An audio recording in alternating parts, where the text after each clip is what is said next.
안녕하십니까. 손해보험업 발표할 조성근입니다. 사업 사이클 변곡점 진화 수익 개선 둔화라는 제목으로 발표를 진행하겠습니다. 2022년 손해보험업 인더스트리 아웃룩은 중립적이고 크레딧 아웃룩은 안정적입니다. 가장 큰 고려 요소는 2021년 실적이 크게 개선되었지만 2022년에는 이런 개선 효과가 둔화될 것으로 예상된다는 것입니다. 금리 상승세에 따라서 투자 이익이 감소하고 RBC 비율이 하락할 수 있으나 킥스가 도입되는 2023년 이후 자본 관리에는 긍정적일 전망입니다. 이슈별 손해보험업의 영향입니다. 금리 상승은 손해보험업의 긍정적, 규제 리스크와 디지털화는 다소 긍정적이며 가계부채 리스크에 대한 영향은 미미하다고 판단합니다. 규제 리스크에 대해서는 좀 더 설명을 드리겠습니다. 손해보험사의 경우 2023년 킥스 도입의 영향이 우려했던 것에 비해서는 제한적일 것으로 예상되고 있습니다. 규제의 부정적인 영향이 생명보험업에 비해서 상대적으로 적을 것으로 보이고 있기 때문에 경쟁구도 측면에서 규제 리스크의 영향이 다소 긍정적이라고 저희가 보고 있는 것입니다. 그리고 디지털화에 대해서 말씀을 드리겠습니다. 여기서 디지털화라는 것은 기존 손해보험사의 디지털 전환을 말하는 것입니다. 지금까지는 판매 기능을 확대하는 데 집중이 되어 왔었는데 이는 새로운 채널로의 채널 확장을 의미하기 때문에 손해보험업에도 다소 긍정적으로 작용할 전망입니다. 장기적으로는 새로운 영역의 보험 상품 개발 등 가능성도 열려 있습니다. 발표 순서입니다. 인더스트리 아웃룩 먼저 말씀드리겠습니다.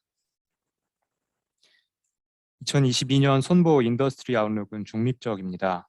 자동차 보험료 인상 효과가 종료되고 병원 이용이 증가함에 따라 손해율이 소폭 상승할 전망입니다.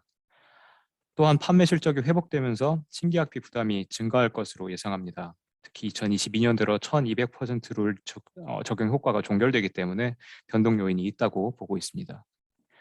금리 상승은 단기적으로 재무지표를 저하시킬 수 있겠으나 장기적으로는 투자 이익과 자본 측면에서 긍정적인 영향을 미칠 것입니다. 이하 각 장표에서 더 자세히 말씀을 드리겠습니다. 2022년에도 원수보험료 성장세는 지속될 전망입니다.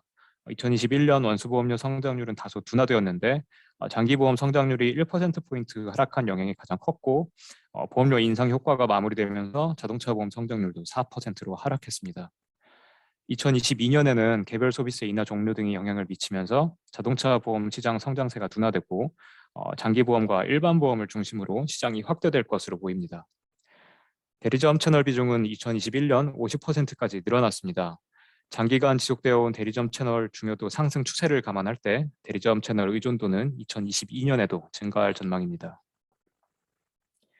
2022년 업계 손해율은 소폭 상승할 전망입니다.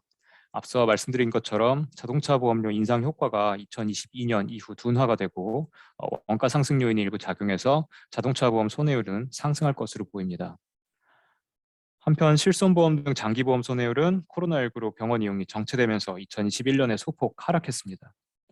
오른쪽 그림은 건보공단에서 집계한 임내원 일수와 급여 일수를 나타냅니다. 2020년 코로나19가 창궐하면서 병원 이용이 급감했지만 2021년 들어서 급여 일수가 소폭 증가한 것을 확인할 수 있습니다. 활동 재개가 일부 나타나면서 향후 병원 이용이 증가한다면 실손보험과 건강보험 같은 장기보험에서 손해율이 상승할 가능성이 있습니다.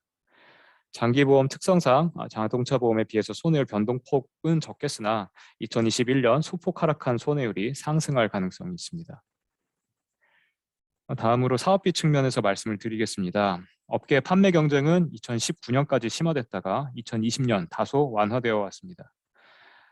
왼쪽 그림에서 보시면 신계약 관련 비용은 2017년부터 2019년까지 매년 증가하다가 2020년 12.5%, 2021년 11.6%로 하락하고 있는 중입니다. 여기에는 경쟁 강도 완화 그리고 1200%룰 도입 등이 영향을 미쳤습니다. 1200% 룰이라는 것은 보험 가입 첫 해에 모집 수수료가 월납 보험료의 1200%를 넘지 못한다는 것으로 무분별한 보험 가입 관행을 막기 위해서 시행이 되었습니다. 2021년 처음 시행된 1200% 룰은 보험사의 1년차 사업비를 낮추는 효과가 있었습니다. 2022년엔 이 첫 해 시행된 1200%룰 효과가 종료되고 또 앞에서 전망한 것처럼 판매 실적이 성장한다면 신계약 관련 비용 부담이 높아지면서 순사업 비율이 상승할 가능성이 있습니다. 다음은 투자 영업입니다.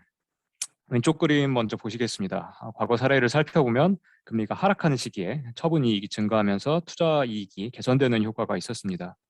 반면 2020년 금리 하락이 멈춘 시기나 2021년 금리가 상승한 시기에는 처분 이익이 감소하는 모습을 보였습니다. 이처럼 금리 상승은 단기적으로는 수익성에 부정적인 영향을 미칠 수 있습니다. 다만 장기적으로는 금리 상승으로 투자 이익률이 개선되고 시가평가제도 도입 후 자본관리 측면에서 긍정적인 면도 있습니다. 현재 보험사 부채 듀레이션이 자산 듀레이션보다 크기 때문에 금리 상승은 킥스 도입 시 자본 비율에 긍정적으로 작용합니다. 이러한 사항을 종합적으로 고려할 때 2022년 손해보험업에 대한 크레딧 아웃룩은 안정적입니다. 손해율, 순사업비율 모두 하락한 2021년과 달리 2022년에는 모두 소폭 상승할 전망입니다. 금리 상승에 따라 단기적으로 투자 이익이 감소할 수 있다는 점까지 고려하면 2022년 실적 개선폭은 제한적일 것입니다. 다만 1년 뒤인 2013년부터 신제도가 도입된다는 점을 고려했습니다. 저희의 주요 모니터링 이슈는 1200% 룰 시행 2년 차에 신계약비 부담 증가폭, 그리고 자동차 실손 등 주요 상품의 손해율 상승 정도, 그리고 신제도 도입 시 자본 규모 변화 등입니다. 마지막으로 손해보험업 크레딧 이슈에 대해서 말씀을 드리겠습니다. 첫 번째는 디지털 보험사의 신규 진입입니다. 카카오뱅크가 성공적으로 은행업에 진입한 이후 보험업에서도 디지털 보험사가 점유율을 많이 가져갈 수 있다는 우려가 있습니다.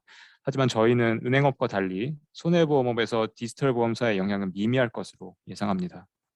인건비 같은 고정비성 판관비 비중이 높은 은행과 달리 손해보험업은 신계약비 같은 변동비성 판관비 비중이 크기 때문입니다. 이는 보험사가 고객을 찾아가야 하는 보험사의 푸시 영업 방식이 은행과 다르기 때문입니다. 이처럼 높은 판매 비용은 디지털 보험사에게 기회가 될 수도 있습니다. 하지만 아직까지 유의미한 실적을 달성한 사례는 없습니다.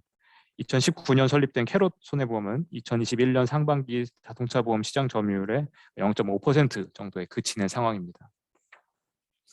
다음은 2023년으로 다가온 IFRS 17과 킥스의 영향입니다. 손해보험업은 생명보험업에 비해서 고금리 확정형 보험부채 부담이 적습니다. 시가평가 도입 시 자본 비율 유지 부담이 손해보험사가 더 낮을 것으로 예상됩니다. 오히려 다수의 손해보험사 자본이 시가평가로 시작하면서 증가할 수 있는 상황이고, 이렇게 증가한 자본 여력을 바탕으로 재산보험에서 경쟁이 다시 심화될 가능성도 있습니다. 경쟁이 심화된다면 사업비 지출을 얼마나 효율적으로 할 수 있는지, 그리고 시장 확대 과정에서 보험 포트폴리오를 얼마나 효과적으로 개선하는지가 중요할 것입니다. 이상입니다.